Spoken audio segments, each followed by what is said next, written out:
So Seamus mentioned some of the cafes beginning to organize. And I know that for me, it's always been sort of like a fight to explain to young people why union membership is so important, right? There's so many things that ev- everyone has access to that we don't realize came out of the labor movement, right? Like a 40-hour work week, right? Like Right, actually right. lunch breaks and things that now we've been able to legislate to make the law, but before it wasn't so. So what in your opinion is like the next big industry to go, right?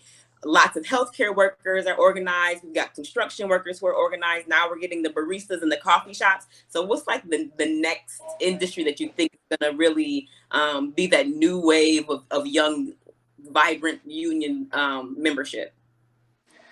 Well, I think so. When you look at the, who we consider to be the front line, um, our grocery store workers, although some of them are unionized, but the fast food, I mean, the fast food workers, God love them because, the line outside Popeyes near my house was like all the way down the street.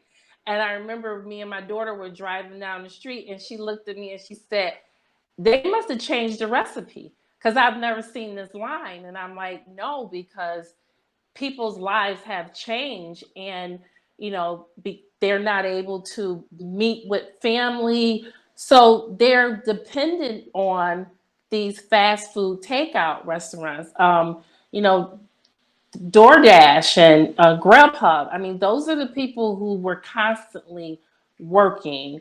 Um, so, that may be the next wave. And, you're right, because I used to say that, our younger, um, our members, our younger members, and even our children, my oldest child, she's 27.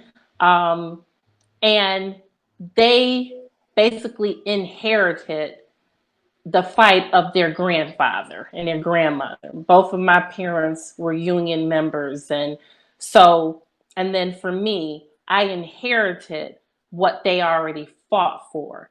And now it's there for them, and they don't see, or they weren't a part of that struggle. And it's there for them. It's already set in stone.